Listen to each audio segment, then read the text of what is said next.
Ceasar Rodney, this is your last chance to ask questions or let us know if you have any concerns or things. Do you need a safe word? Nah, let's go wild. I like that. Yeah. We got it's content over everything.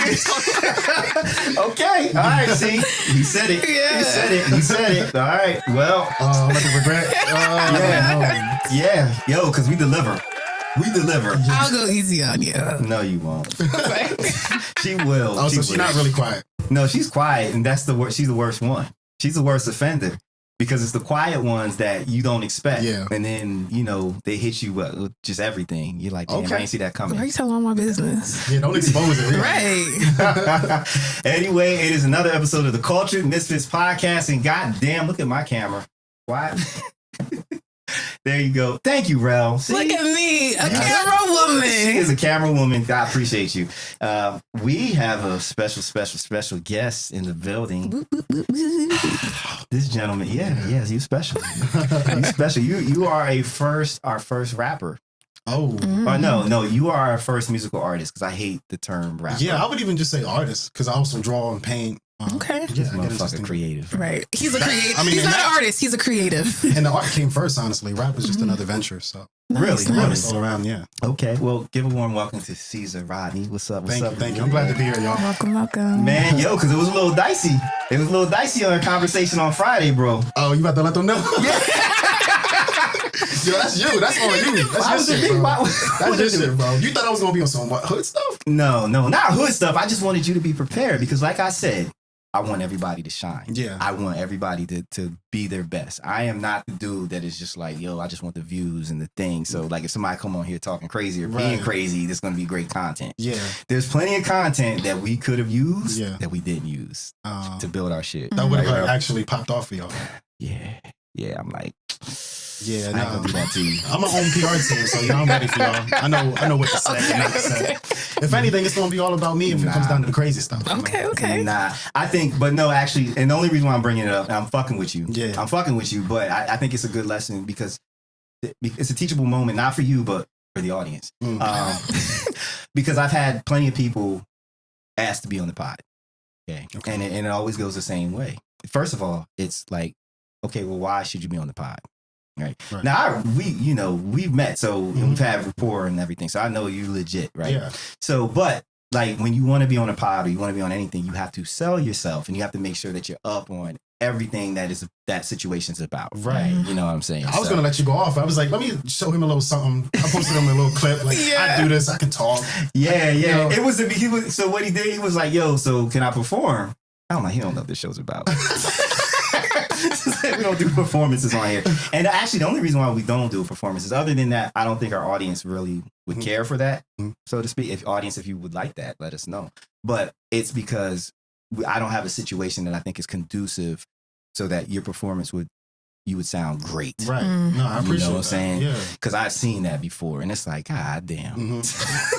Like, sound like fucking trash right now. For success. Always. So, it's love. So no, he sent that clip. I'm like, God, this dude is thorough. Yeah. Like, I'm so glad he sent the clip.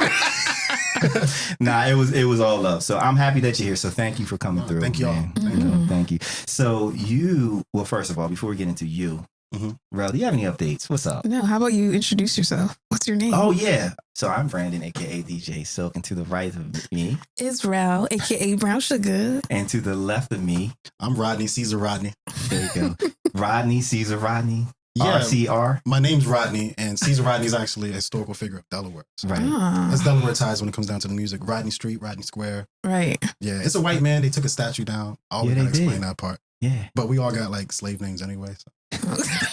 Not with the slave names. So, not with the slave names. So it makes sense. And be quiet. Okay. All right. Ceasar Rodney.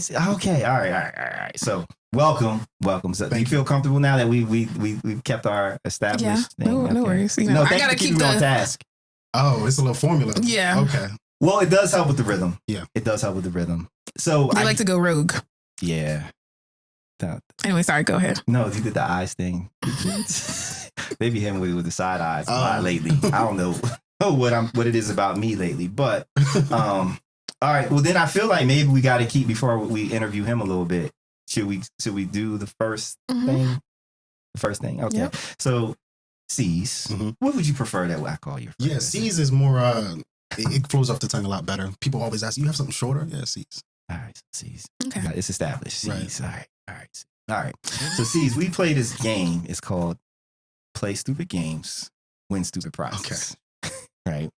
And then it's at this point in time that I'm hoping that Rell has picked up on that she's supposed to. Don't do this. Don't do what? Who's our contestant for today, DJ Silk? Oh man, yeah. See, it's new. It's a new feature, right? Oh, that was your cue? Yes. Oh, okay. He's trying to play me, and he's not even ready. So because my phone went to sleep. All right. Well, so this week's contestant. Actually, I'm not going to go hard on him because, like, I saw the headline. I'm like, this dumbass, because he died. Okay, right. Because they usually die when this contestants is a game. That's surprising. Yeah, they just death, right?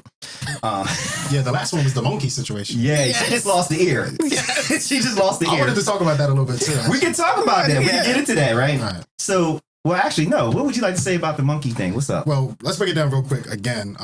So she reported a monkey being outside, and then she also wanted to watch the cops or whoever to come. Why didn't she call animal control first of all? And second of all, who wouldn't want to watch that? What? But you got windows. If you can watch the monkey on your porch and call the police, you can most certainly watch the monkey be arrested or shot from your window, right? And she just lost the ear. And some plugs of hair. It climbed. But my first is like, you walked outside, you weren't like, oh, where's the monkey? I think they knew where. I'm pretty sure. I'm going to give this lady a lot of grace and assume that the monkey was probably somewhere else on the property, like away. Like she's just like, okay, it's 30 yards over there. Okay. We safe. We on the porch, right? They're trying to shoot the monkey or whatever, right? Right. And that monkey's like, fuck that. And real quick. Ran up on her. Or ran up on the roof and got out of sight and then got hopped on her back. Damn. Because they're crafty. Yeah.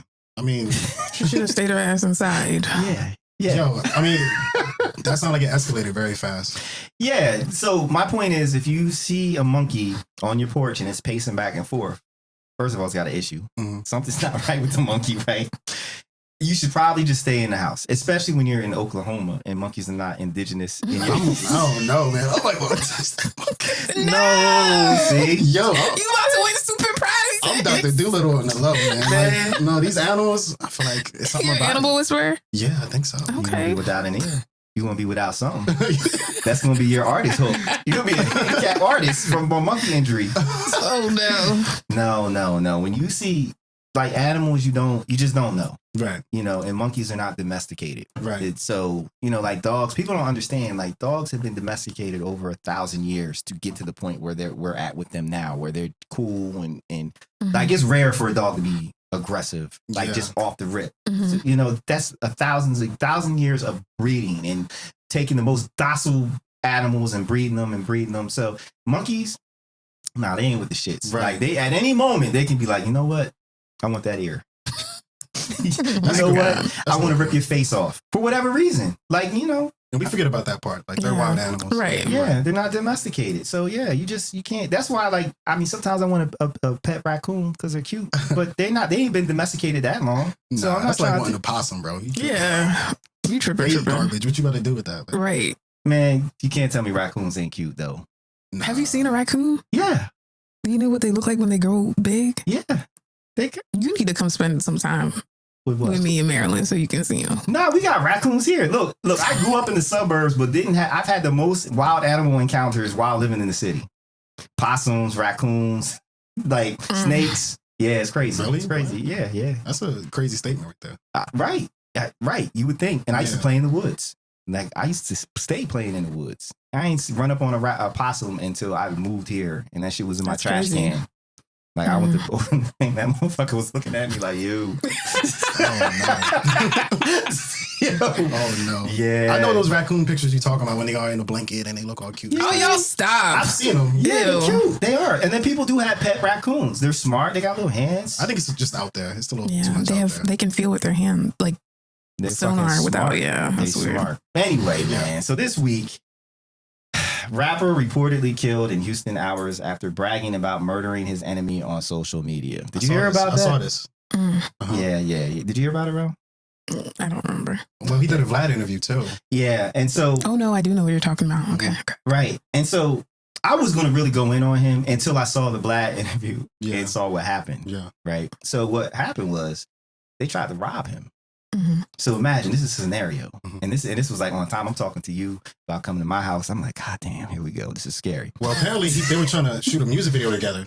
They were going to record a song. Okay. They were going to record a song and they called him late night. And they're like, we want to come through to your studio. He's like, they push him. I believe they kind of pressured him. And he was like, you know what? Come on, I'm gonna get this bag real quick. Come through.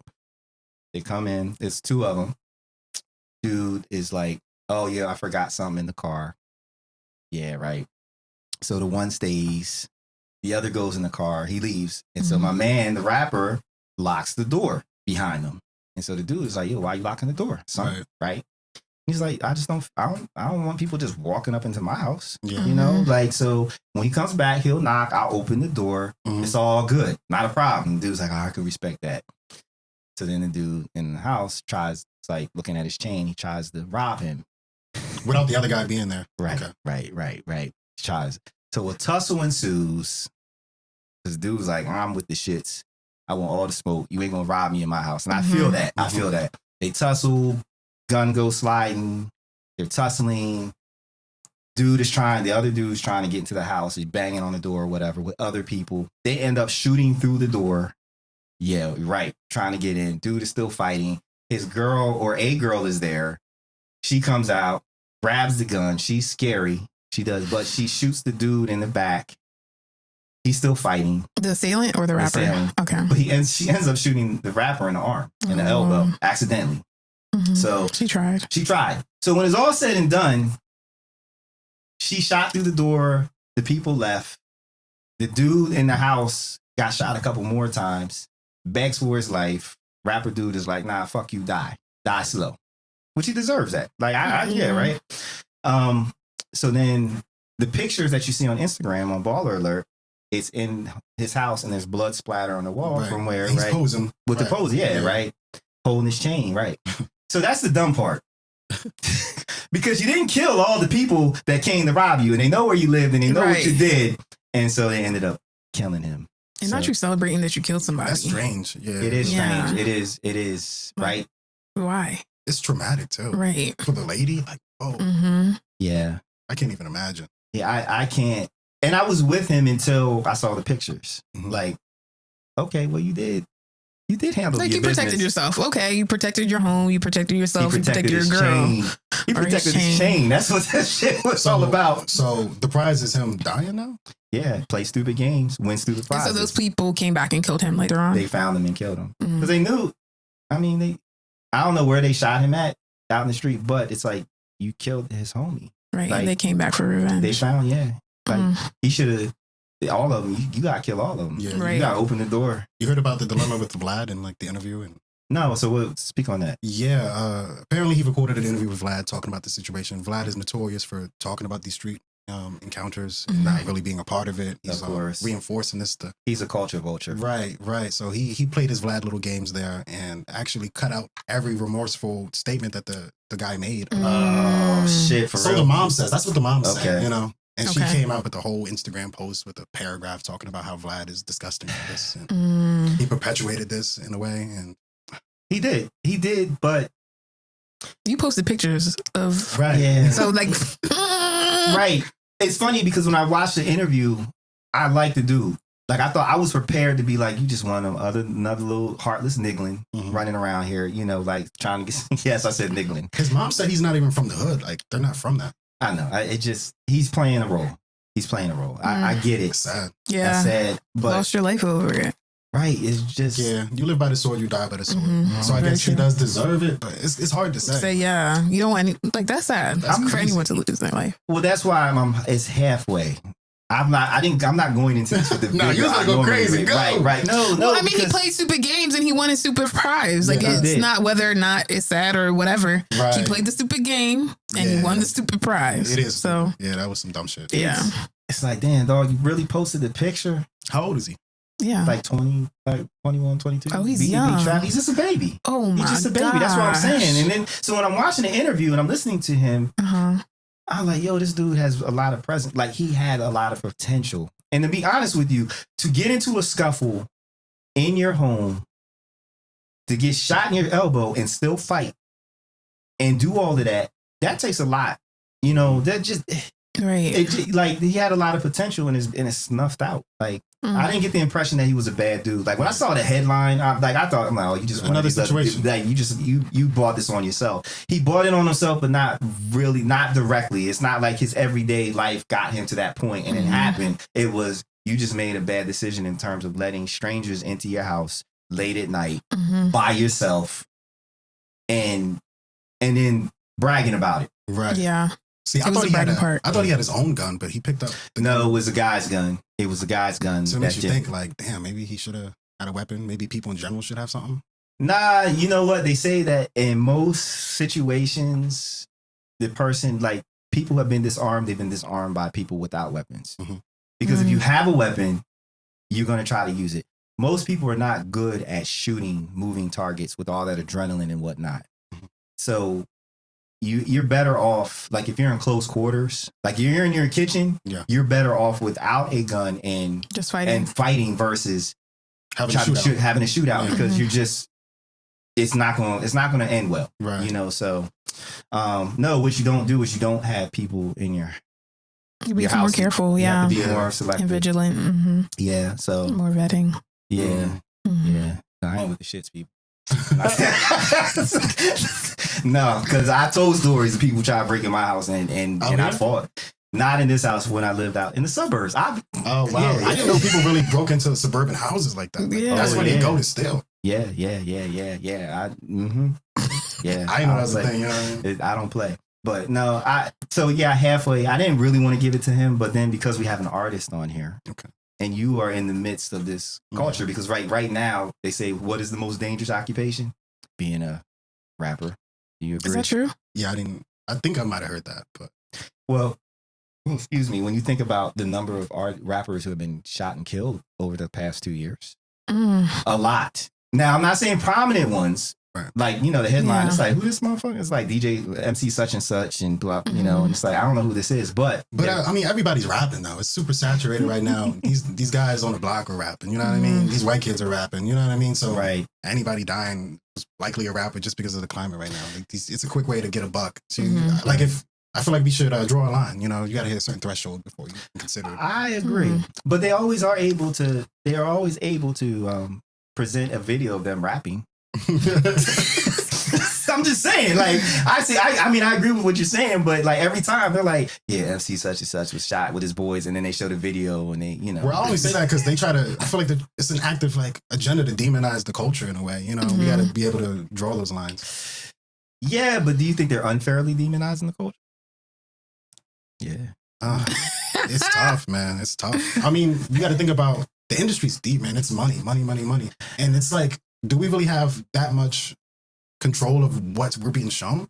Yeah. It's advertisement. You know, we don't have the money to push this on our faces. We do. We do? In what way? It's capitalism. So capitalism is very, very easy, right? Just follow, the money follows money. Business follows money, right? Yeah. So if we stop consuming the trash content, then the trash content will stop being made. It's just as simple as that. The reason why there's so many rappers like BDP, Savage, and like they say, okay, well, 21 Savage, okay, he's successful, so therefore I'm going to follow in his footsteps even with the name Savage. Right? You know what I mean? Yeah. Like how many? It's been fucking 20 years, and how many littles? Like why are motherfuckers still coming out as little? 20 years. How many Lil Wayne, Lil Baby, I looked like 5 years ago. I looked up and I think there was at least 9,000 artists registered with Lil in front of their name. Yeah, you know. So if we stop if we stop consuming and listening to like the drill and the gangster, the overly violent, sexualized stuff, they'll go away from it. Where does it come from though? Because it's always been like that in terms of Jay-Z, you know, endorsing the hood, the street culture. But it was different with Jay-Z. Why? Because the phones run around? You think it's like social media? No, because Jay-Z was the drug dealer, not the drug user. You see what I'm saying? Like, so in the 90s, and there was also there was a cross section of artists so you had artists who were drug dealers, You had artists who were they were bully rappers. Mm-hmm. You had artists who were fun. You had artists who were edutainment. Like, so you could look back, you could see a cross section. It's like, all right, well, this person's talking rah-rah shit, but over here we have Common Sense who's talking upliftment, and we have this person over here who's fun. Well, what was the top in terms of that subgenre? Like, was it gangster rap? Was that still number one in terms of consumption? Because right now you can still get all of that. When I look at the charts, when I listen to the music, there's not a whole lot of fun shit when it comes to rap. Well, what I'm saying is you can find it, but with money, I guess it comes down to... So you're saying, why is that type of music popular? Right. And then I guess all the eyes, these streams are fake, bro. That's all I'm saying. Yeah. Well, that's what, that's what's put in front of us. That's what's on the popular pages. And I feel like you're saying, social media, right? People see that a lot and they think that's what's cool or what you're supposed to do, being in the streets. And it just, I can't wrap my mind around it, because we know it's not cool. We're here. We're living in it. You know what I mean? So but you're educated, man. Yeah, I'm different like that. You're educated. Yeah. Takes the knowledge. Yeah. Your experience, like if you, like there's people, I've met people that have never left their zip code. Mm-hmm. So if you don't have the exposure or someone to show you. And if all you are consuming, if all you see is that's what you think the world is. Yeah. You have hip hop in particular lost its way once corporate America really got involved, because they're all about algorithms and looking at, trajectories and everything. So they get on board around gangster rap and they're like, wow, this shit really sells. So every artist that they're pushing has to have that kind of component with it. Mm-hmm. They don't want you to be you. They want you to fit this image that sold so many records this last quarter. And so as you as an artist, not you, right. Ceez, but you as an artist, if you're trying to get on, right, and you have somebody that has the checkbook and they have the machine behind you to take you to where you want to be, and they're telling you like, yo, dude, you got to do this. Yeah. Like we need for your content. Like you submitted 10 songs and like maybe only 2 of the songs falls into what they want. They're going to tell you to trash the other 8 and go for what it is. That's why like before, that was different, but yeah, so many artists who they'd have their record contract, right? They'd be like, okay, they have to do 2 or 3 or 4 records, whatever. Mm-hmm. And they would do those records and it would be very commercial and it would fall in line with what everybody else is doing. And then as soon as they were able to be out of that deal and do their own thing, their music goes in a totally different direction. Right. Because now they are allowed to make the music that they want. Right. We've seen that. Right. Over and over and over again. Yeah. That is indicative of an industry that pushes all this toxic shit. Yeah. So what's nice about the internet now is that because you can be and independent, you can do what you want. That's the other side of the coin. I see what you're saying. Right. But unfortunately, what's selling still? The bullshit. Yeah. Because now it's not just little. Now everybody's a baby. We got the baby, Lil Baby, Baby King. You think you're getting some bullshit when it comes down to the music you're listening to, Rao? Like whether it's R&B? No. A lot of the ladies are talking crazy too. Don't get it twisted. Oh, I hate a damn top woman. Pop it, hey, drop it, hey. Oh, I like that. You like that? I like party shit. I like shit that is party and fun and like. No, what I don't like this songs by Lola Black or whatever. Lola Brooke. Don't. What? I don't like that. That's the song right now. And with I don't like it. my girls, I don't like Carisha and I don't like it. I don't like the sonics of the record, and I don't like the harshness. You can't mix it in one of your sets? No, I can mix it. I just don't like the way it makes me feel. Oh, it doesn't make me feel good. Like, it's not a dance track, I wouldn't say, but they're trying to dance to it. Don't play with it. Don't play with it. It's just aggressive. I'm older now. Look, I'm older. I mean, you don't have those aggressive movements. Like there's like, but I don't music want my lady. I don't want to hear that from a lady. I don't. Well, then it's not for you. It's not for me. No, it's not for me. It's not for me. But I don't like. She stood on that. I know. I'm surprised you like Logo. Really? I like that song. Don't play with it. Really? Yeah, that's my song. Would you see her as liking that record? No. Ceez? No. I thought you was going to say SZA, Summer Walker. I mean, I like R&B. Like that's what I listen to primarily. But sometimes when those little bangers come out, it's about to be summertime. Did she say little bangers? She said little bangers. That's not even Rell. What's going on? Look what you done shifted the atmosphere in my studio. I'm sorry. She's adapting on it. You're talking about music. Like good music. Oh, come on. I don't. Okay, well, when those little hits come out, that's what I like to listen to. What do you want me to say? No, I love that you said that. I'm just surprised. I'm surprised. I did Lola because like when the song comes on, I get instantly angry because I don't. But I also that's don't, the point though. Yeah, but I get angry because I actually don't like it sonically. I don't like how it sounds. Maybe I'll remix it and I find it. But like the sonics of the song, the beat, it's not appealing to me. Well, now we know how to get on Silk's nerves. Just play some shit. I don't know right after we rap. Yeah, no. But and plus I just don't believe in thug women. I know it's probably gonna be a problematic statement. Yeah, like I don't want to see. Sexist. Yeah, it is. It's very sexist. I admit it, but when I think of women, like I want women for softness and warmth and that nice energy. The fire too, but the whole like you gonna shoot me in the face kind of energy. You think that's necessary for a woman to like have that energy to want to be aggressive or have to be in any way? Because I believe that women want to be gentle so naturally.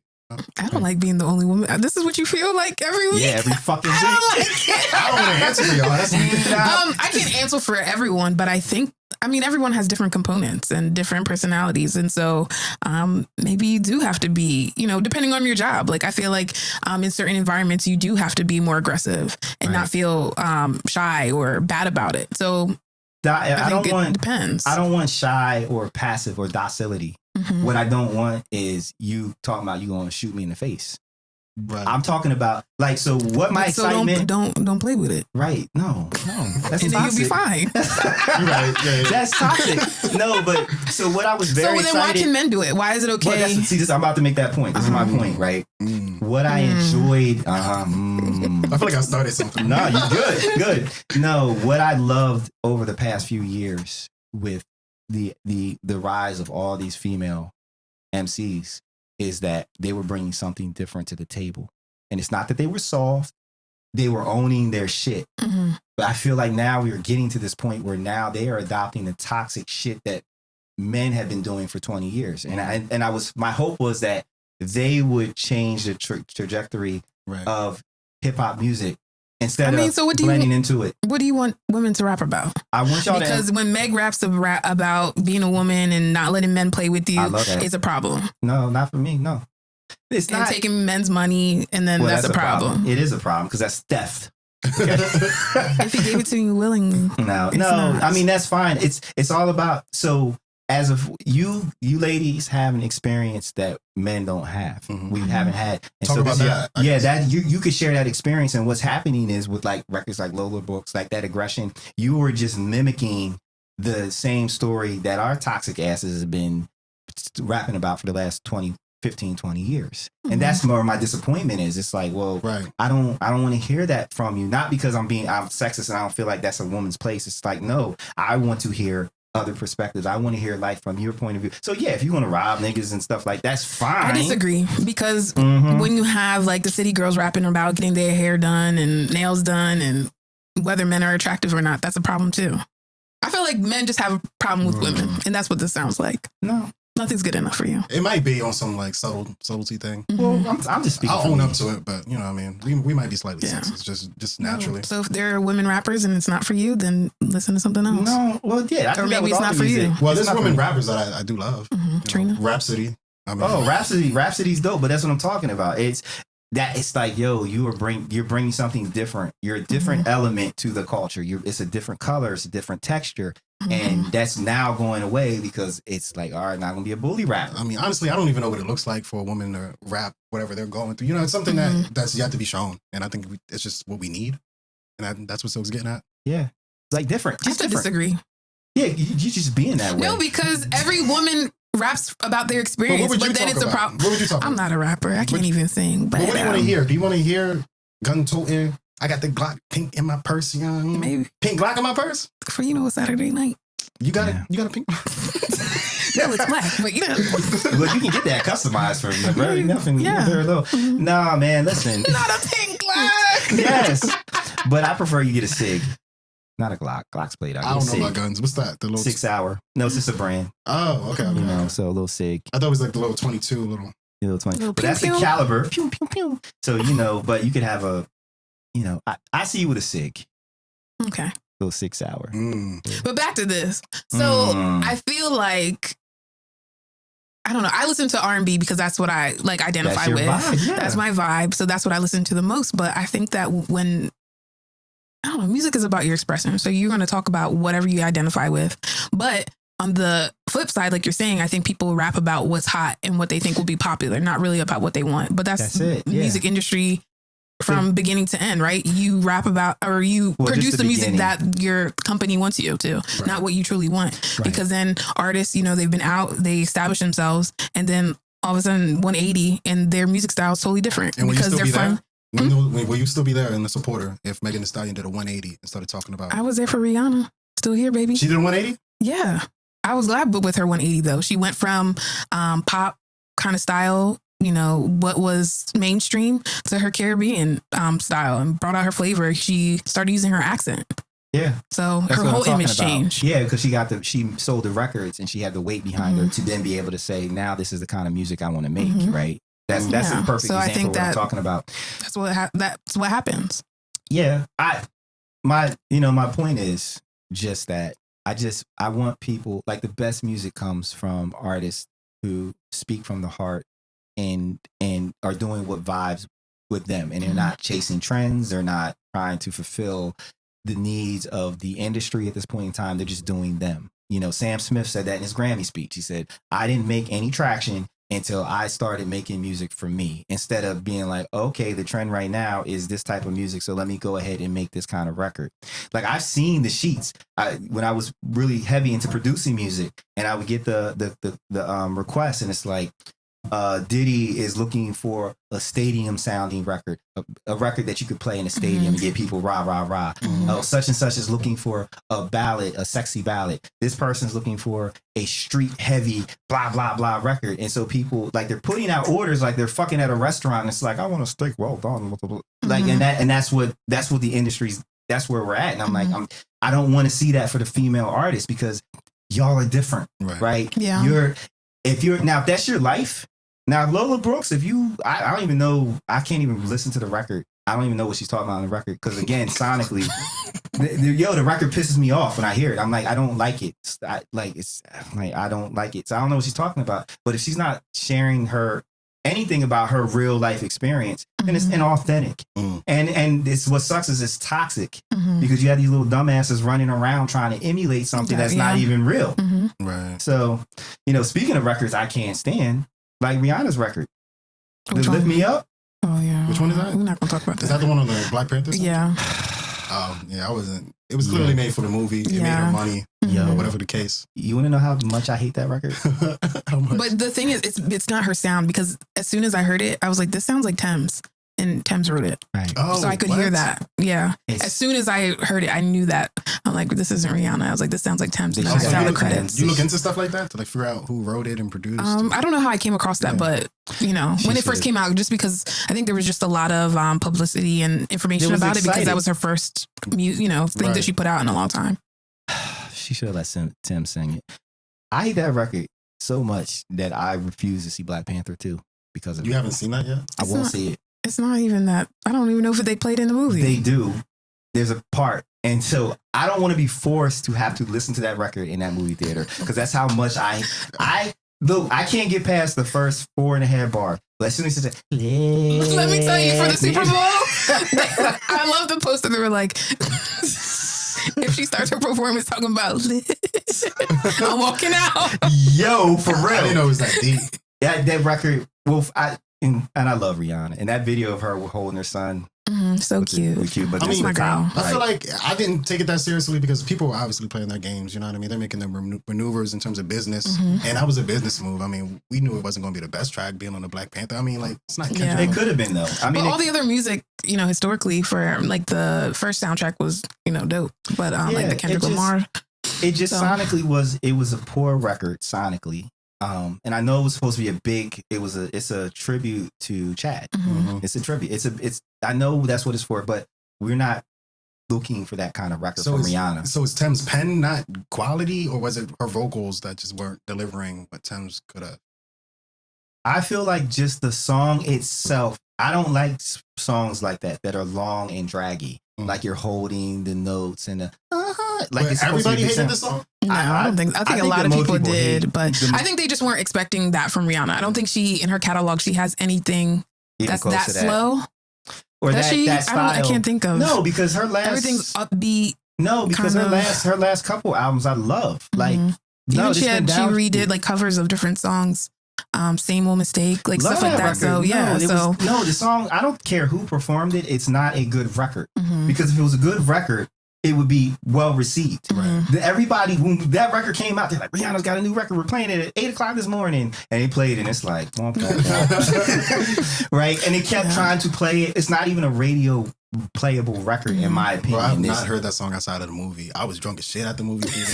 Like, I don't know when it came on. I thought it came on at the end for it did. That's why I don't know what you're talking. I don't know. You can watch the movie. The movie's good. I'm sure it is, but see how seriously I take my music. If I don't like the song, I don't like the song. But that being said, how would you describe yourself as an artist?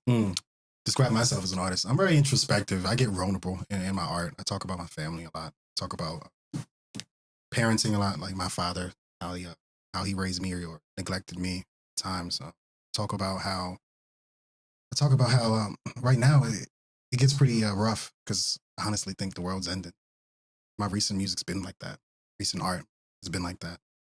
And I don't know if it's like a responsibility to like tell people like, hey, you gotta get right. Or if it's just a matter of me getting right and maybe my influence can wake people up, open eyes. And I think that's just my role right now. I just want people to realize that, hey, like it's bigger than money.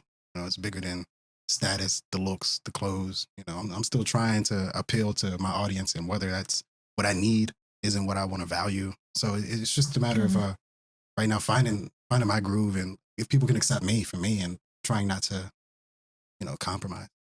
Okay. I think that's the biggest thing right now. Just try not to compromise. Okay. Don't make a Lift Me Up record. And we good. I might start getting in my singing bag, No, man. No, that's beautiful. No, but I mean, that's what the art is for. Like, it's for expression. And we just had a conversation. We just literally had a conversation. Yourself, yeah. You're right. Because so what I wish I had learned earlier in life was to, rather than try to fit in, just move my way and have my people find me instead of me find my people. Right. Because that way, when you're trying to find your people, you end up making compromises to fit in, because that's what we do. Right. Where it's like, nah, man, you know what? I'm just going to do me, right? As long as I'm not hurting anybody, offending anybody, or doing any damage, my people will find me. Right. Rell found me. Right. You found me. Right. J Figs found me. Elsa found the people that I have in my world right now are so quality and so thorough. Like everything just feels right. Even when it's wrong, it still feels right. So I feel like the path that you're on, you're really on a good path. So stay with that. Thank you. I take a lot of inspiration from life. I don't overdo and I don't force anything when it comes down to my creativity. I feel as if I have to live a little bit. For me, it's not going out to the club. It's not. It's really just hanging out with friends. Talking like this, discussions like this that enlighten me. Okay. Take your ass to the club sometimes, though, man. Come on. What clubs though? I go to local joints. I like supporting local businesses. There you go. But there is a look. How old are you? I'm 22. Okay, bro. There's a lot of fun to be had. You're young. You're at a stage where you need to have fun because there's going to be a point in time. Well, maybe because things are changing. Well, you're not going to want to go to the club. Because you're just going to really be like, when you walk into the club and see these stupid kids around you, you're going to be like, oh, fuck, I'm old. And you're going to be like, it's too crowded. What do you go to the club for, though? You go to dance or you just go to dance, drink, take in the people, just experience things. Yeah. But I feel like bars have turned into mini clubs. Yeah, because I feel like, I don't know how COVID has fucked things up, but, everything is cyclical. And we went from discos, big clubs, lots of people, boom, boom, boom. Then it went to lounges and bars and things. And then we had, in the late 90s, early 2000s, we had the big club situations again, man. I spun at clubs where there was 2,000-3,000 people in there. Just incredible energy. And then what happened was the fucking VIP thing was created. And then it got too expensive for a lot of people and it was just too much. And then we're back to lounges and clubs like that. But I feel like what's going to happen is if people get over their COVID fears and their anxiety issues and whatnot, it's going to go back to clubs. We'll go back to big clubs and stuff. Maybe not, because motherfuckers want to shoot up shit. And you just have to That's worry what I was about. going to say, actually, because I feel like people aren't satisfied unless something's happening. And I don't mean happening in terms of dancing. No, they want to fight. They want to, you know what I mean? Well, you have to give people, it's all about the experience. And then it also comes back to the fucking music, right? Yeah. How much of the music that you hear on, I don't even listen to the radio, like not to the terrestrial radio. I listen to Sirius and whatnot. I need to listen to the local stations to see what the people are consuming. But the average BPM for most of the hit records are like between 68 and 80 beats per minute. That's slow as fuck. That does not incite, that doesn't make me want to dance. Right? Like, so people they're not going to, like, if they go someplace, they are bobbing their heads, they're high, and they're singing the hooks. Right? Yeah. So well, we're in TikTok. Or doing the TikTok dances, so. doing those TikTok dances. But if the music speeds up, and it is speeding up, because we're getting more R&B and more like faster records, dance right? Stuff, right? The Afro beats. People will start dancing. The clubs will get bigger again. I'm not even interested in the clubs, honestly, because I like where we're at in terms of the local functions, because it allows me, because right now, me and my crew have an LOC where we do a showcase, a hip hop showcase every month at the Oddity Bar. Okay. And people are like, whoa, I've never seen anything like this. We don't even have to go to Philly for it's right here. That's dope. Yeah, that's really nice. Yeah. That's cool. It gives opportunity for us to like build, honestly, because now these industries, like think about the Queen, for example. That's bought out by Live Nation. They're not giving back to the community at all. I can't go there and perform. No? Have you tried? Yeah, we've tried. We've tried to run our own events there. Hey, $5,000 is the bar cover.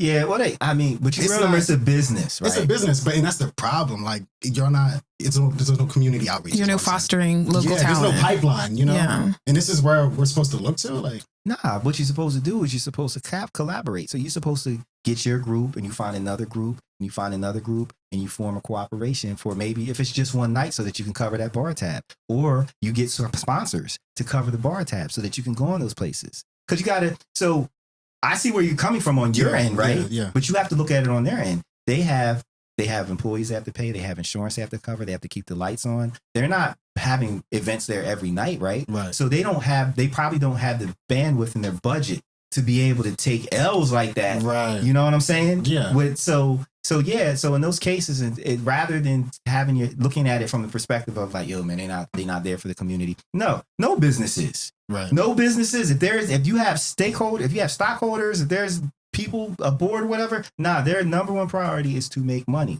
So, and if they don't, then they don't survive. And then there's nothing there for nobody to do anything, right? That's the truth.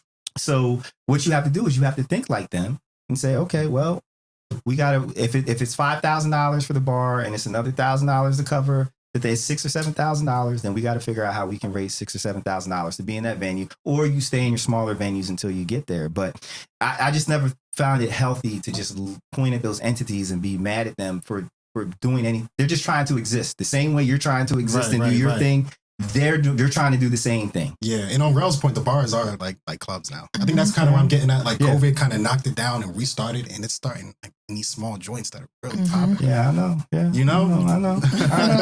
It's you be driving them, huh? Yeah, I mean, or when I spin in them, But I have flashbacks of just a different time where motherfuckers had fun, man, and it's just. You have room to move and the lights and the thing. Because I am. What you say? You remember when VIPs came out? Like the first VIPs. Pop up over there. I was like, what? I thought a very important person was always a thing. No, like the VIP section. Like it was early 2000, and I remember the transition. I remember specifically, and it started like in Miami and Vegas and New York, right? Where it's like, okay, you can go to the club. It's cool. It costs you $10, $20 to get in, but hey, if you pay couple hundred, you can have a table, you can have a couple bottles. That VIP, right? Okay, you're talking about sections. The VIP section, the VIP section. And so it was like, then clubs realized, they're like, wow, man, we can take 20% of our footprint and charge 1,000% markup for the bottles and all this stuff. We can make a killing. And they started neglecting the general admission and trying to push the VIP situation. And that's the same thing now. Like some places, they don't even have like general admission. You have to buy a bottle. Right. And people are willing to do that because they bought a bottle. Right. Like you paid $350 for cheap vodka. Congratulations. Exactly. And that started killing the thing because now I can't afford, look, especially me, because I'm used to like DJ Silks that like I can just walk up to the door, right? And they're like, yo, come on in. So, and I'm good, but like some of the places I go to, and they're like, "Nah, son, you gonna have to buy. It's 4 of y'all there. That's 2 bottles. because it's, two bottles per person. Yeah. You know what I mean? So you start neglecting people, and then they're like, why I can't, like, I'm spending $50 to get into your bullshit ass club, and you treat me like shit because you have all these assholes in the VIP sections who think they're better than everybody because they were willing to spend triple the amount to get in. Right. Why am I going to come to this club? Like, and it killed everything. Yeah. Yeah. And when was this happening? It started late 90s, early 2000s. And around the time of like Club Iverson. You know about Club Iverson? I was born 2000. We don't know. I was born Y2K. Nah, so when AI was playing, he would have parties. And it was called Club Iverson. That was part of his problem, wasn't it? Yeah. It's a problem. I know what you want to do. Go ahead. Set the thing up. She's excited. Oh, let's play a game. Let's get it cracking. Yeah, it's shot o'clock. That shit you were asking for, the shit we was asking for before. We got carried away. I know, these conversations, man. Learning. All right, so let me see which camera we're gonna get. So what we like to do is we like to guess what liquor you think it's gonna be. Do you think it's gonna be a brown? What if you had to guess? What is your feeling? What is your feeling that is going to be? It's gonna be a tequila. I already know. My guy. It's going to be. That's what you're feeling? That's not what I want. I think it's gonna land on that. Tequila's nasty. If you don't got the lime, like, come on, it's a process. You gotta have like, it's a ritual. But what do you want it to be? Whiskey. Sure. Okay. Rell. Tequila. Brown sugar. Tequila. I'm feeling like it's gonna be vodka. It's gonna be stateside. I have a feeling. Did you change your stuff? I ain't changed nothing. So let's see. Oh, it's the Johnny. Oh, okay. There you go. That's what we taking? That's what we taking. That's the shot. Yay. So as she's preparing the shots, so you're an artist. So what is your preferred medium? Do you paint? Do you draw? Yeah, I'm an oil painter. That's what I went to college for. Okay. Oil painting. Yeah. It dries slow. So very forgiving. It's toxic. Actually, like literally, like you have to keep your spaces ventilated. Okay. People die from this shit. Really? Yeah, people die from oil painting. They get strokes, all kinds of like tumors in their brains. And that's what you decided to go with. Well, it's something I've done all my life. I had mentors at a very young age. One of my elementary schools had a mentoring program. And I had 2 mentors simultaneously. It just was my luck. And one of them was a lawyer, and she happened to invest in me. I was like, hey, I like to draw. At the time, I was tracing coloring books and presenting them as my own. Thank you. Yeah, I was. Oh, you was a bootlegger? Yeah, I was cheating. And she saw that, and she's like, oh, you like to draw? And she put me into courses. I went to like camps at the Delaware Art Museum when I was like 10. From there, like camps at New Jersey where I would sleep away. And I was learning a lot just being away from home. And that's why I'm like, educated, as you say. I can speak well because I had to adapt. I was a troubled kid, honestly. And being in these other situations, going to different schools, different programs, it was a different survival tactic. I didn't have to fight anymore. I had to be smart. I had to be able to speak. You had to adapt. Beautiful. That's beautiful, man. But, and you come back home and it's like, now they look at you a little differently too. Good. It's like, I know both sides, but good. That's what you want. You don't want them looking at you the same way because that means you haven't changed. Right. And I'm from the hood though, so it's like, don't get it twisted, but like, that's not a good thing. All right, Lola Brooke. 4th Street. You ain't talking about. Don't do that. Hilltop. Yeah. Man, well, let's just do a shot for you. Yo, I don't even know what this Shout out to Exposure. Shout out to you. Let me see the bottle. No. Good. You just take it, nigga. No, I want to see what it is. I don't know what Johnny is. It's whiskey. It's whiskey. Oh, okay. I was right. Yeah, you said it. Top. Wow. Yeah. He took it. Oh, I like this. It's smooth. It's blue. It's not the blue label. It's the red label. We don't have blue label budget. Oh, well. Yeah, but that is wonderful, man. And that goes to show you when you have random people willing to invest in you, that speaks highly to who you are and what you are. So very blessed. But I would like to say, shout out to everyone who's a mentor and have mentees. Each one teach one, right? So if you do have the opportunity and the means to have a mentee, definitely take advantage of that. Yeah, it changed my life, honestly. Just that one situation. I attribute everything and everywhere I am now is to that, honestly, because I could be playing basketball like everybody else, and that was something I was into, Okay. Honestly, just like the regular things that Black kids would do. It was so funny because even back then, like while we were kids in elementary school, people were like, whoa, like you're an artist, like you're gonna make more money than me and I want to do basketball. Like, it was super skewed back then and I just feel great about it. But now like I'm getting turned away from it, a little turned off by it because school, private art schools are like one of the most expensive institutions ever, man. Yeah, because it's not it's a very necessary part of society, but society Very does not niche. view it that way. Mhm. Right. You know, so if you have the means, to go to art school, to say I'm going to be an artist, then you probably come from money or something. So Right. art schools know they like shit. Yeah. Seriously. Yeah, So I'm just a creative person all around. So when music came through, I claimed on to it. It might change. It might be like music, video directing turned to movie directing. It could be anything right now. well, Awesome. it's the evolution. Right. We evolve. Like you start one way, and like I started DJing. That was the first thing, and then it kind of moved into like production, and then writing, and then podcasting, and then videography, and photography was always kind of hanging around in the midst of it. What prevented me from being more aggressive with photography was just the cost of it. Like I wasn't willing to invest the money into the equipment that needed, and then plus. When I started, you had to develop film. That shit cost. So you're past that point in your life because you have cameras now. Okay, Pop. No. Yeah, pop. Oh no, I'm really into photography and videography now. Awesome. So but everything, it's like everything that I've done in the past 20 years has funneled into this and what you're seeing around you now. Wow. You see what I'm saying? Like it all comes together. It's like holy shit, Right? So I feel extremely blessed when I talk to other people who want to do podcasts, whatever. They can't do shit. Like they don't have any of the they're like, I don't know the equipment. I don't know this. I'm like, well, Right. Yeah. So- Well, I mean, you can help them out. You can be, They got the money. Sell that service for sure. Right. Well, that's what we're working towards it. So, Would you produce more podcasts here or go? I'll venture out? Both. Yeah. Both. The goal is to do both. I have a mobile setup that ready to go, and so it's just baby steps. I think one thing that I've had to learn is to love the process. You have to fall in love with the process. We get so caught up in wanting to just reach the top and, and want to do everything perfectly like that. And it's like, nah, the fun is in the mess ups and the learning and the struggle and the things. I mean, Jay-Z said it in a song. He was like, we had much more fun when I was piss poor. How many meals can I have at Johnny, the expensive restaurants, Ace of Spades just to piss out. You know what I mean?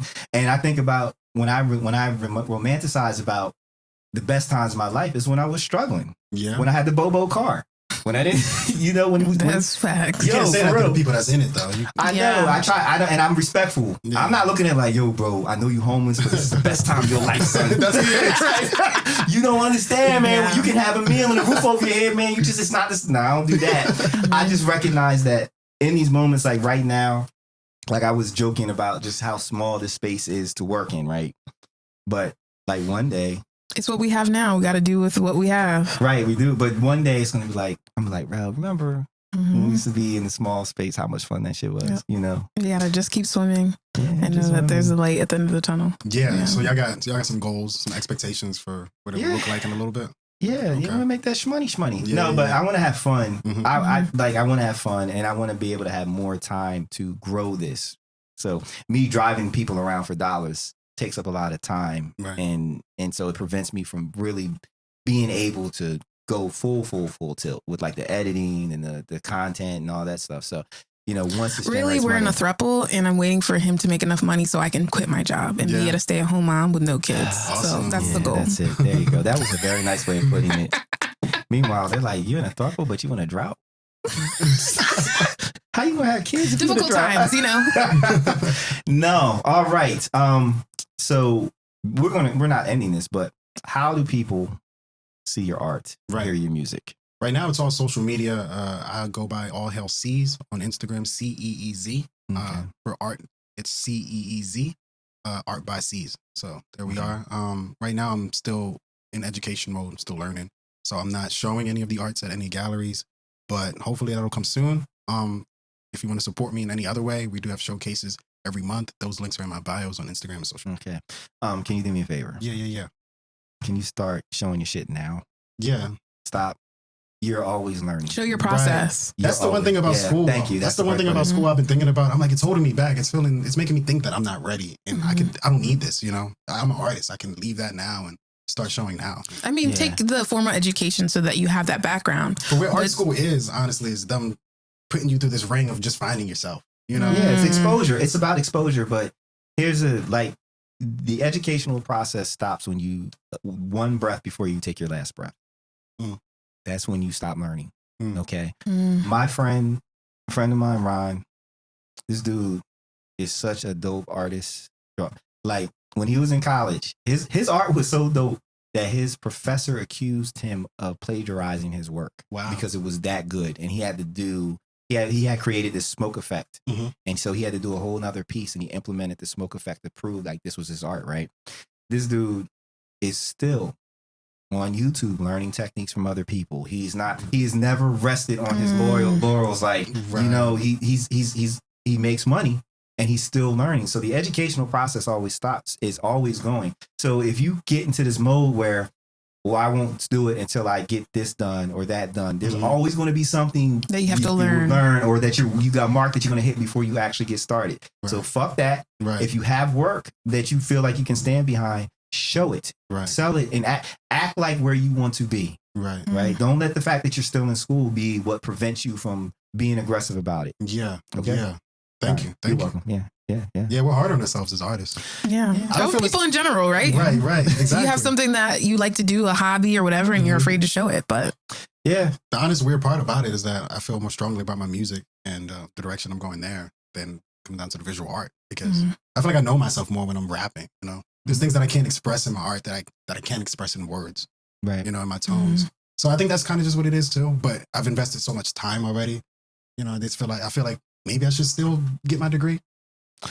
Well, yeah. I mean, if you can finish it, you can fit. Just go with the flow. Go with the flow. Don't think so much. Mm-hmm. Don't think so much when you're in your creative space and whatnot. The worst thing that can happen is that you put a piece out and nobody likes it. Right. And fuck it. You're not doing it for them anyway. You're doing it for you. This is a form of expression. Exactly. So your tribe will find you. Yeah. You just have to put the beacon up. Okay. Yeah. I like that. For sure. I like the way you put that. Yeah, man. That's what's up. Uh-huh. Yo. You got more questions for him, or do you want to get into your show research? We can get into content. Uh-huh. All right. Yeah. Did you get everything off your chest? Do you feel properly? I feel like we're going to have you back. Okay. Thank you. Yeah. No, awesome. I think you're going to join the family. I like the energy here, honestly. I feel comfortable. I texted you like 15 minutes before I pulled up. I'm like, hey, man, can I come a little early just to break the ice? You didn't answer the text, but I definitely came to the door. I'm sorry. I just wanted to feel the vibe, but I feel good. You know? I'm sorry. He locked me up too. It's okay. You know what happened? My mom, so I worked out. And I was getting ready to get in the shower. This is at 6 o'clock. Oh, right. No, that's late, 6 o'clock. Right. Yeah. Right. And my mom calls me and she's like, "What are you doing?" I'm like, "Oh shit." I'm like, "I'll get ready in the shower." Right. She's like, "Yo, so I locked my keys in the car." Oh my gosh. She was up on 202, and I'm like, "Oh no, I'm funky." Right.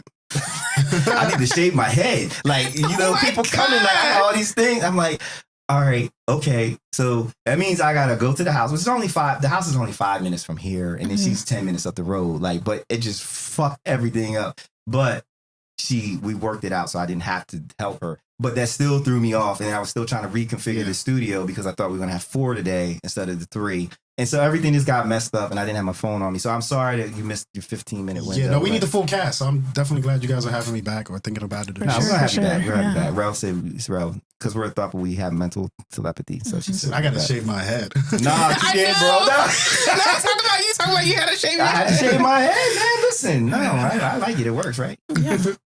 Yeah, no, you got a good ball going. Yeah, it fits you. Thank God. I think you would be ugly with hair.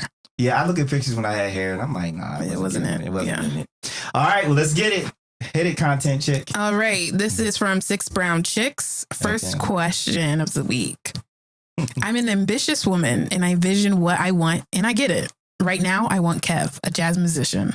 He invited me to tour NOLA with him, but found out I have 4 kids, ages 3 to 9, and he canceled. My kids behaved, and they are tour ready. How do I make him take us? I want him. Oh, wow. That's toxic. Why is it toxic?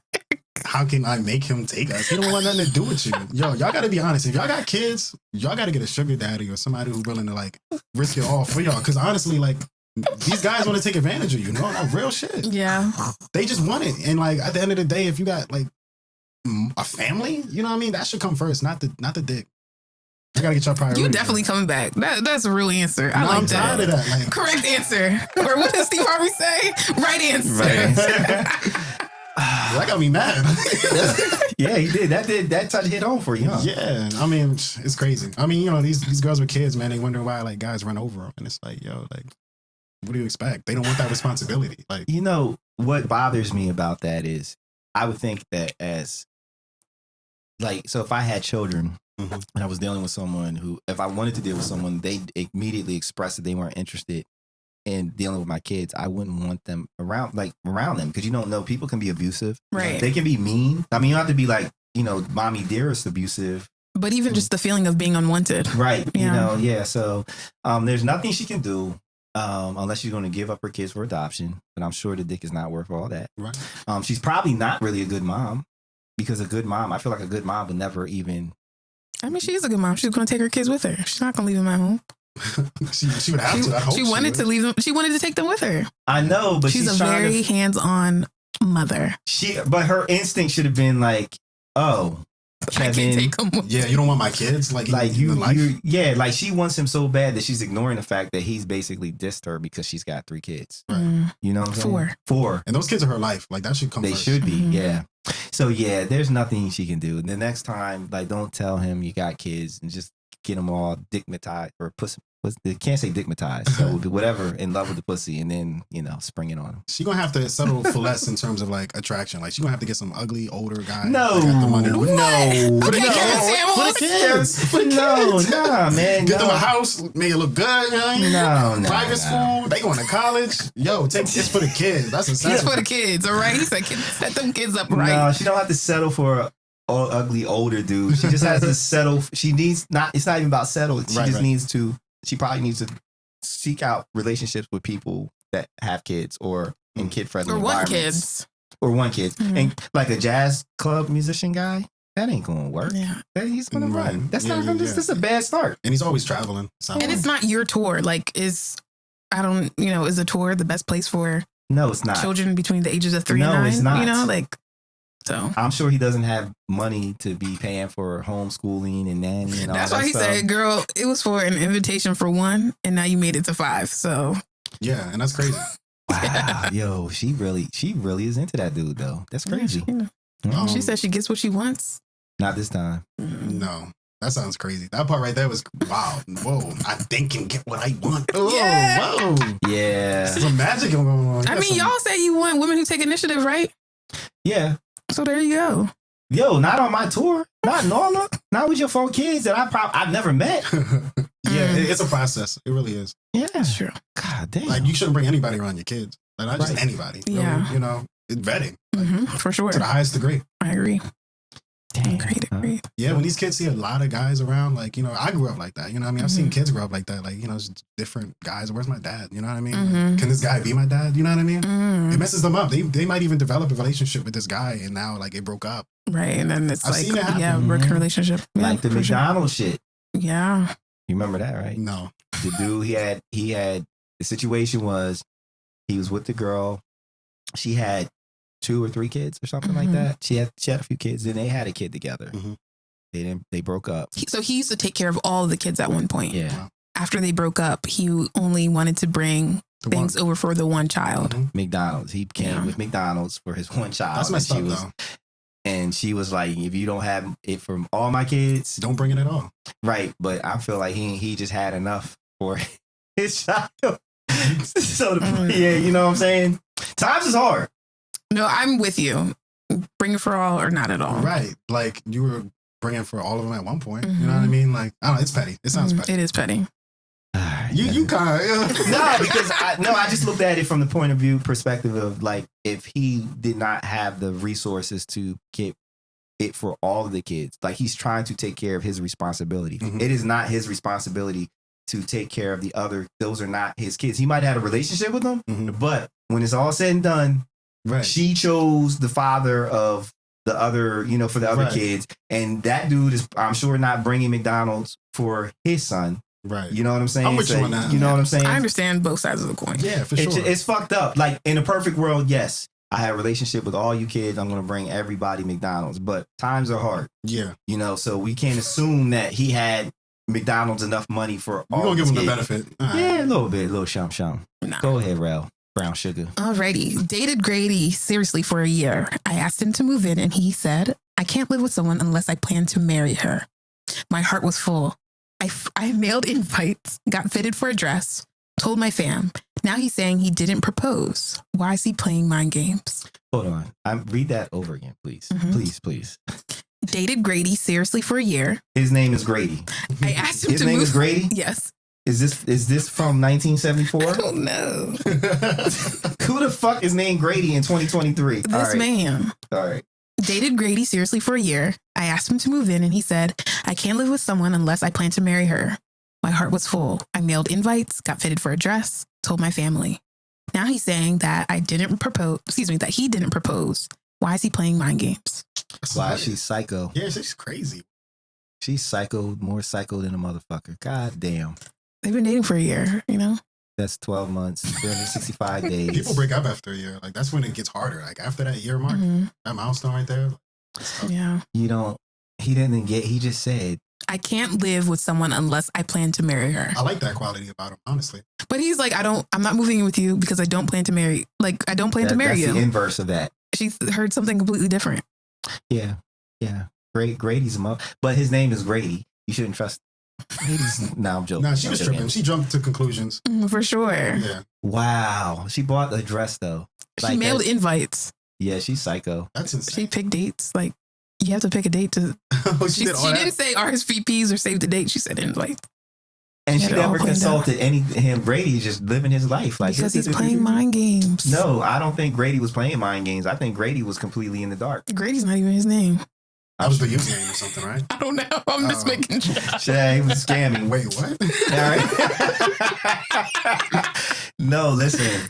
No, Grady was not playing games. She is a psycho. How do you make those decisions without involving him? Right. Mm-hmm. For sure. No, I agree. The date in and of itself, like moving in is a big deal. So I'm with him on that, honestly. Yeah. The fact that she told her family, I wonder if her family knows. She told the family, they're like, well, they've been dating for a year, so I guess the family would know him. No, probably not. Not as well as they should to get married. Right, yeah. Marrying after a year, they got to be like, that relationship got to be crazy. They got to be popping. No, they having a good time. They going on cruises. That shit got to be crazy. Listen, bro, she wanted to get married. That's full stop. She heard married. That's all she heard. That's all she just wanted to get married. He was there in front of her, and she heard. He made that statement, and that was for her. It's like, yo, that's it. It's just happening.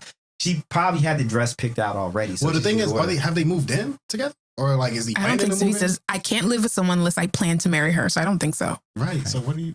Right. So she's psycho. So she was like planning the marriage so that he would move in. Oh, okay. I guess so. I guess that's her rationale. She crazy. She crazier than a bag of crickets. She's like, see, you're planning to marry me, so you have to move in now. Right. That's all of it. None of it omit the logic in that woman. I feel bad for her. She needs help. She needs to talk to Elsa. She finds it. Where are these coming from? It's a group called 6 Brown Chicks on Twitter. Check in. All right. I might look at that. Alrighty. My boyfriend agreed to babysit my son while I went to Atlanta on a girls trip. He flew to Cabo and left my son at another woman's home. She texted me that she had my son and I had to cash app her $300 for babysitting. Also, she's pregnant by him. I need revenge ideas. No. For him or the girl? Just kidding. No, you're not. Don't own it. Own your crazy, okay? She said her boyfriend, or was that the baby dad? My boyfriend agreed to babysit my son while I went to Atlanta on a girls trip. So that's not even his child. She got to just leave that situation. But he agreed to babysit the baby.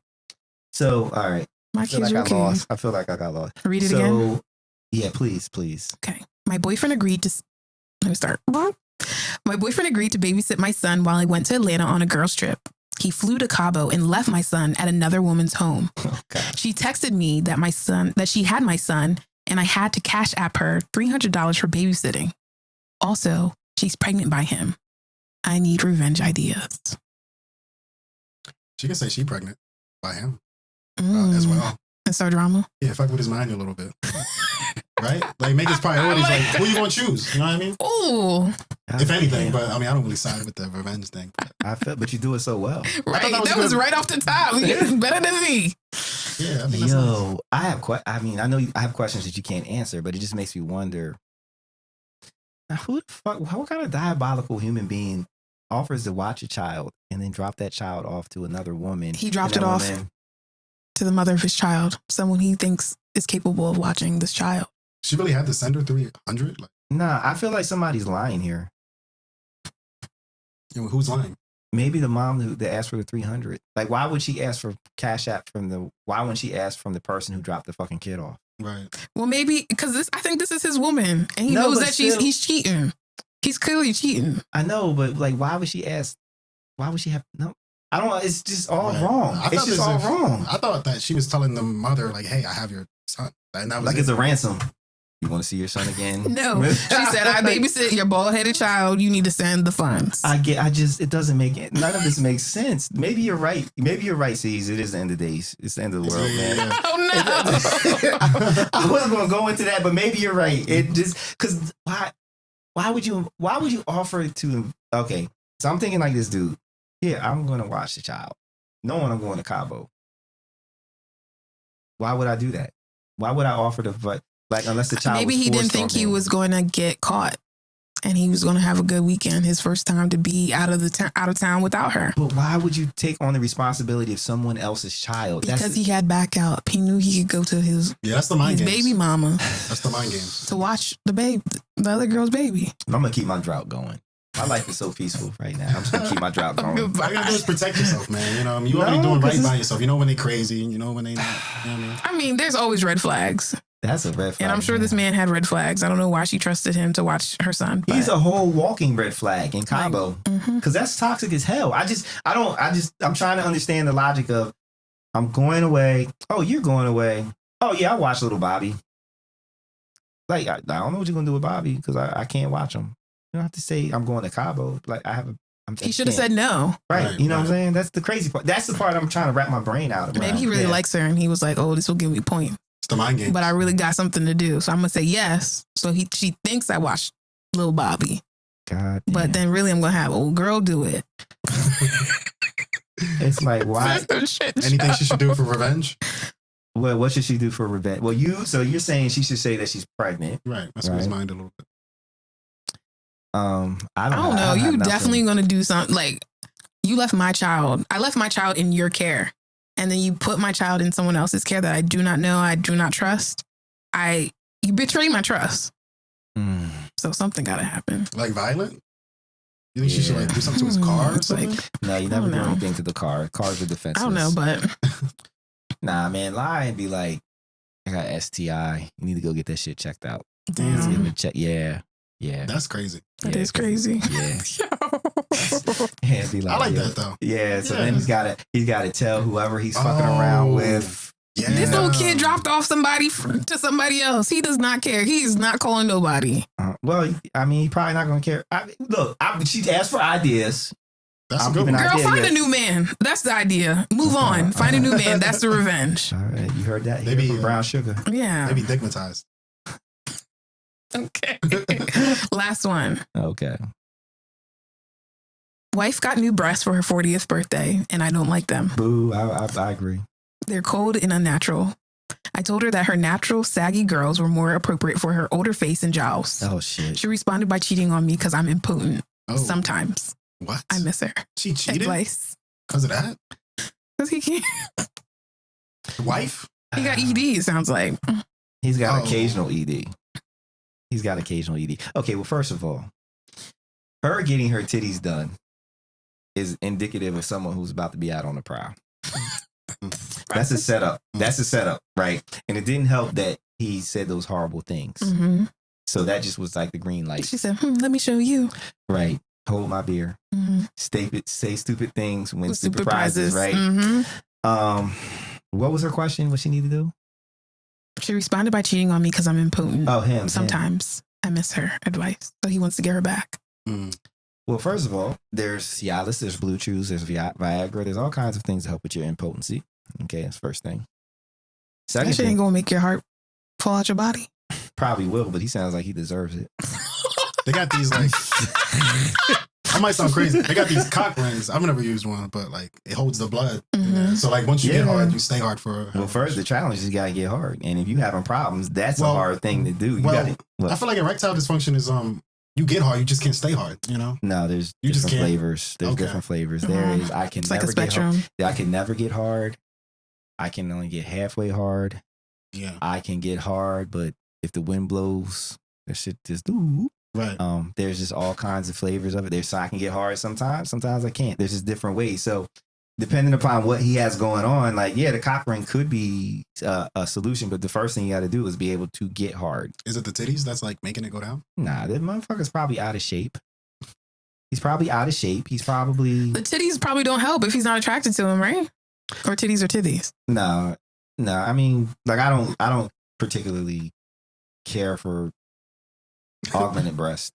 Like, I would prefer little bee stings than augmented breast. Little what? Little bee stings. Oh, Mosquito bites. Yeah, but that doesn't mean that when I see them, I'm like, oh, I can't get with it. I gotta stop fucking through. Get out of here. It's cool. I'm just saying, if I had a preference, like, I understand the part of him being disappointed that she got it done, because like, generally guys who like small breasts, they like small breasts, and you changing that is changing the feature they like. So I understand that part, but him saying what he said to her about they're inappropriate for her older face and jowls, like, right? Yeah, just say, nah, baby, I like what you had. You're perfect. You don't have to go into the details. And no one wants to hear that they look old. I know. Nobody wants to hear. He's a dickhead. I don't know how old this guy is, but a lot of times, half the times at least, these erectile dysfunctions are psychological. You got to gain some confidence. Like you said, work out a little bit. Most of the time, it is physiological. You don't think people aren't like overthinking? And I think it's a balance of both too. It's mostly physiological.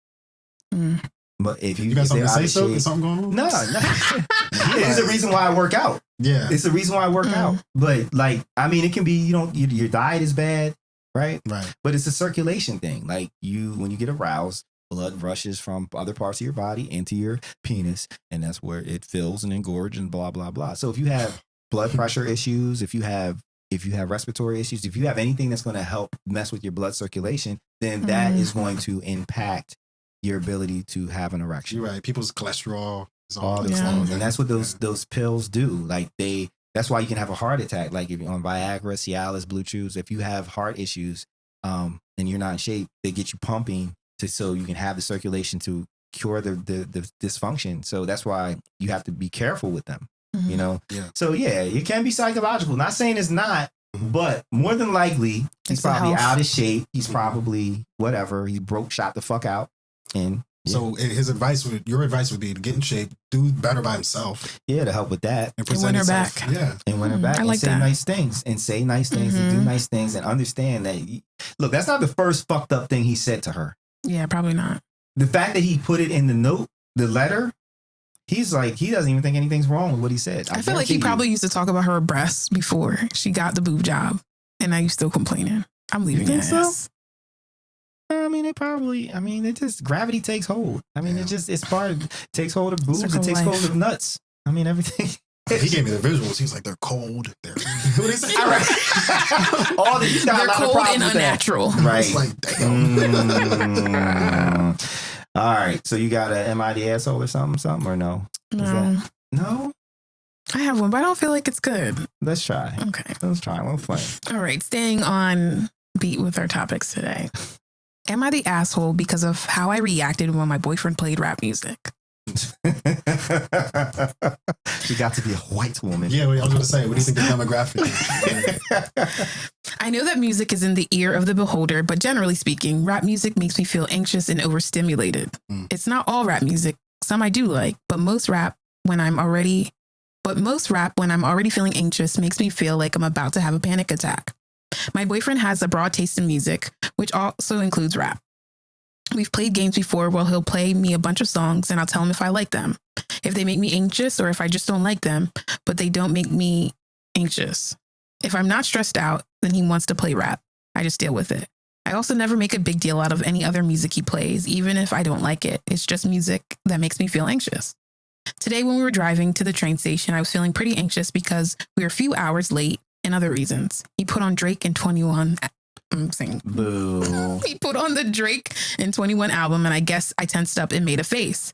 It became a whole thing when he said that it was manipulative and controlling and that I need to grow up. From my end, it feels like he's musically telling me to F off. Musically telling me I need to F off. That's nice. When he knows that I'm feeling anxious and he puts the music on and it makes it worse. I left for the train and we were in a weird place. He asked me to take a step back and think about it. I don't want to be controlling, but I do wish that he was more considerate. Am I the asshole? Have you ever tried to tell somebody something through a song? I think we all have. In a certain way. It depends. On the situation. Not in a bad way. 21. Can you do something for me? That's an album. That's an album nobody wanted. It was I still like that song. I don't like 21 Savage. No. 21. Yeah, what's that? The fuck? How many times you gonna say 20? Put 21 in the record. Well, that's the type of shit she don't like. 21. That's his tagline. I'm not even 21 anymore. What is he trying to say? Honestly, she talks about her feelings very well. I mean, I like the way she's articulate, but she's dumb. She's an asshole. Like, you can't, like, you expecting the world to conform around your triggers. Okay? Like, if you don't want to hear it, just say, could you not turn it on? Like, if you're not in the mood, you don't want to hear it and it's bothersome, then you ask him to turn it off. And if he doesn't turn it off, then that's a whole other thing. But to expect for him to be able to detect that she's in a not so good space and this music is bothersome is whack to me. I've never music has never made me anxious. So that's just interesting to me. Like, how does music, I'm not saying that it can't, but like, how does music make you anxious? I can understand if like you were in an accident or something, something life altering and it triggered like a type of music or something. Like, is that the issue? Like what? So I'm pretty empathic. Like, I pick up on a lot of energies and people's energies. Like, I can walk into a room and feel shit. It's pretty fucking annoying. I'm not going to hold you, right? So there are certain songs that if I'm not in a good headspace, just will really rub me the wrong way. A certain song, not a whole genre. Well, she said she likes some rap music, right? Yeah, but it's the style, and maybe it's the music he listens to. The artists and the things he's picking out. So she's ascribing it to all the rap music, but really it's about his fucking taste in rap music and what he's playing. Okay. And so, you know what I'm saying? So, but still in all, he's not responsible for her triggers. So, Yeah, I think she should put some extra work in. Like, find the rap music that you like and then present it. And then present it to him. Like, hey, you like this as well? Yeah. Maybe we can find some common ground. And he's tried, right? Because he said that they play little games and he'll play music and see what she likes. So he's trying. So I agree with you. Right. It's a lot of options out there. She should be able to explore and not hate the whole genre. I think she's just a Karen. Yeah, it sounds super crazy. That's just, she's really, it's not that deep. It's, if you don't want to hear the music at a certain time, then just remove yourself from the situation. Like, she can ask, I mean, you can always ask, right? Like, honey, can you please turn that off? I'm just not in the mood. I'd be mad. Yeah. I know, I would be mad too. Like, she breaking up. She don't want to upset him. Breaking up? Breaking up. Yeah, I might be like that, man. Dang. Music is like, certain albums, like that shit is part of your life. Like, that should mean something. But I mean, if my man likes country, I'm not going to. I'm not gonna break up. She's not gonna be me. Like, if I can't date anybody with. If you like country, then there's other things about you I'm not gonna like. Country music. Here we go. What? I'm gonna take my horse to That's not country. Road. That's folk country. I like folk music. That's faux country. Faux. What about? I'll get back to you. I just feel like we talk about red flags, right? I'm not worried about red flags as more than I'm paying attention to certain things. Like, so if you like certain genres of music, or if you like certain TV shows, and I don't vibe with it, then those are indicators to me that we probably don't have as much in common as that we would need to be. I don't think that's a big relationship deal. Yeah. Like, I mean, I like reality TV show. My boyfriend may not like to watch reality TV show. Does that mean that we're not compatible? No, because there's one thing that we don't mesh on. But that's just one thing. But what I'm saying is that gets me looking around. Like, okay. You know what I'm saying? Like, all right, you know what? Like, there was a girl I was interested in, and then I found out she really thought Impractical Jokers was hilarious. You don't like that? You tripping? That's an entertaining show. It's not like I tried watching it. I didn't. What do you want? What do you want out of that show? Right. Like, it's definitely silly. like something you put on and you watch. Yeah, it's just. I didn't find any of it funny. Like, there's no. What's the word? There's no substance to it. That's the whole point of it. I'm not looking for substance. I'm looking for things that are funny. So this is. So here's it. But see, so this is a look. I hate harping on my age, right? But I have found that you youngins have a really shitty sense of humor compared to what I grew up with. Those men on the show are the same age as you. Yeah. But they're making content to appeal to y'all. I don't know. I'm just you telling don't like you just don't like pranks. No, I like pranks. Yeah. I'm just saying I've watched it and I'm like, this shit it's so not funny that it's actually pissing me off that they have a show. Yeah, I get what you're saying because they're high stress situations. I think a lot of people nowadays are, they're antisocial. So like, wow, I can't imagine myself doing that. Maybe I don't know. I don't watch it myself. Like if I wanted to turn something on, would I turn that show on? No. But if someone's watching, I'll watch it because it's, it's a little comedic relief. It just wasn't funny. Like the same way Dane Cook the comedian. I'm like, the motherfucker's not funny. I don't know who that is. I like Dane Cook in those rom-coms. That shit is fun. I like Dane Cook. Dane Cook in his acting is kind of tight. Nick Cannon stand up. I'm like, this dude is. He does stand up. I mean, he's not funny. He's not. Like, and he's like a mix of. He's taking Richard Pryor and Eddie Murphy and a little Bernie Mac and a little Chris Rock, and he's trying to put it all together. Like I can hear. It's like, okay, now he's channeling Richard Pryor. Oh, now he's channeling Eddie Murphy. Like. And none of it is funny. And people are laughing and I'm like, this is so not funny. I'm ready to punch all y'all in the face because it's not funny. Right. It's not him. It's just, he's just not, I don't find him, I shouldn't say he's not funny. That's not fair. I don't find him funny. Okay. And so in Practical Jokers, I'm watching the show and I'm like these scenarios. I'm like, it's not doing anything for me. And I want to laugh. It's not like I'm going to make sure I don't laugh.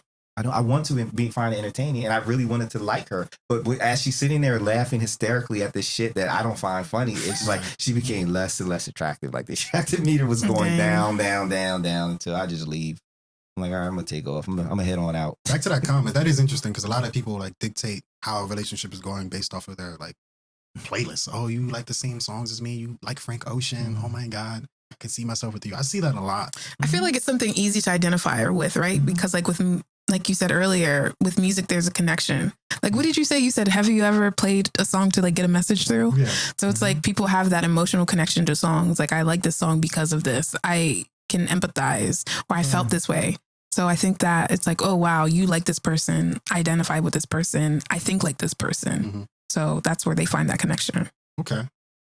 Would I base that off my whole relationship? No. But, I can see the component of it. It's a component. Like, no one should be like, oh, you like Dane Cook? Fuck you. Yeah. No, I'm just saying. And I love music, right? So like for me, like music's a big thing in my life. I would hate to not be able to share my love of music or like jamming out, going on road trips and listening to music, cleaning the house, playing, like blasting music with the person I love. Exactly. I'm going through that for sure. Like, exactly. Crazy. Somebody's afraid to sing along or yeah. Like it's a bonding experience. Yeah. Could you my mom's taste in music, I hate it. Like I really hate the style because she likes, like, I think Lift Me Up would be a record she would actually like that style of music. And I hate that style of music.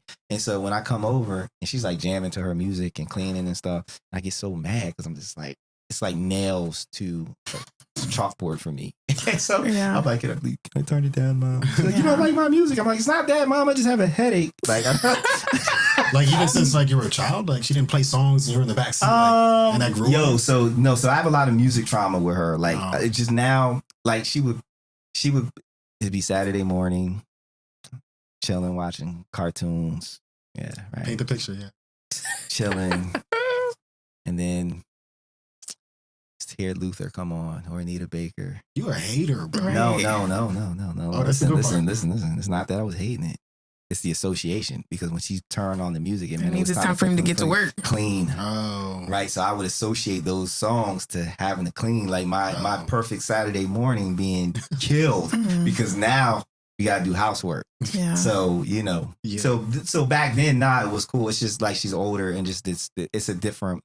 I'm like, where did you hear this shit from? Like, what is this? But no, I feel like it's important to be able to be with someone who you don't have to have compatible taste in music, but they have to be able to introduce me to music that I'm going to like.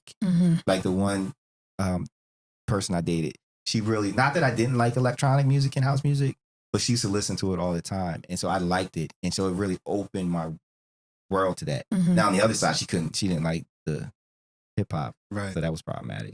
Yeah. She was like, it's so misogynistic. I'm like, I know, but it's so good.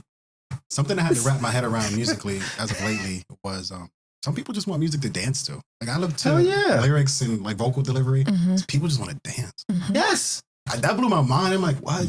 Sometimes I don't care what they're saying. Yeah, but if that beat is That's what it's for, man. That's what it's, and I forget you're 22. And so you've only lived in a world where music has been like emotionally like depressing. Like, oh my God, let me get my knife so I can slit my wrist. Oh my God. Some of the shit. Yeah, I mean, but right. Yo, like, come on now. How much music is happy? Like the top of the charts where it's happy, like makes you want to just have life experiences and go have a good time. You're just right, be right. like this shit's it's either aggressive or it's depressing or it's aggressive or depressing. Most of it. It's like, God damn, man. I'm gonna slit my wrists. I'm gonna call 911 so they can come and save me, and then I'm gonna blow my brains out. Like that's just how bad. So yes, it's very dark. Yes, well that's the music. It's dark. The bass lines, the tones. It all started with Lex Luger, the producer. The wrestler? No, Lex Luger beats. Like the beginning of drill and like the trap beats. Everything. It's because motherfuckers is on opioids when they're making this stuff, and so it's slow and like just dark and heavy. I'm like, I want people to get back on cocaine and make music where it's bright and some Molly. You know? All right. Don't you do that. It's the truth. You look at the decades of whatever drug was hot, you can tell the influence on music. Like jazz, heroin. A lot of the jazz was heroin. What are we doing now? We're back. We're opioids. We're doing heroin and all this stuff. But we're coming out of it. Now we're getting back to cocaine and shit like that. You on son? Yo, what's up with you, bro? No, right. I never saw it like that. That's crazy. Right? But yo, seriously, when the drug of choice is stimulants and things like that, the music is brighter, it's happier, it's rhythm driven, it's danceful. When the drug is opioid and slow you down type shit, it's downbeats, it's dark, it's slower. So yeah. Damn. Yeah, do your history. You know that turned you on a little bit, bro. Come on, it's the ball head. Nah, man, come Fresh on, producers, let's get back on the cocaine, okay? The That's mollies. A wild take. Yeah, we gotta clip that one. That gotta go up. Yo, for real, man. It is what it is. But I feel like yes, it's important that your mate, whoever you date, you have similar, compatible music tastes. You don't have to like the same shit, but the shit's got to be able to come together. Should be some kind of overcross. Oh, overcross. Yes, I like that. Brown sugar. Yeah, no. Man, Ceez, this has been great, bro. Thank you. Yes. No, man, you were a pleasure. We were definitely gonna have you back to talk your shit. Yeah, this is very welcoming, honestly. Glad you enjoyed yourself. I'm glad y'all enjoyed my company. Yes, for sure. Your perspective. And for real, man, seriously, please do not hold yourself back by waiting for the perfect moment to put your shit out there, okay? Yo, man, take chances, take risks, because you can run into the trap of waiting for the perfect moment, and the perfect moment will never come. Perfect example is Dr. Dre in The Chronic, the second one that he was supposed to do, which is never going to come out. Right. Because Detox. The Detox, yes. Detox is, did you know that, bro? I don't listen to rap. Wow. Okay. Kidding. But the Detox, we've been waiting for it for so long that the pressure he feels to put it out, to make it perfect. He's like, it'll never live up to anybody's expectations. So I'm just never going to put it out. So don't fall into that trap for yourself. So just put your shit out. Yeah, man.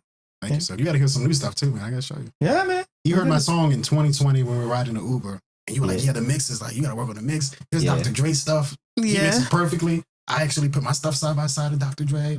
And I actually, I didn't know he was like the pinnacle of mixing. Oh, yeah.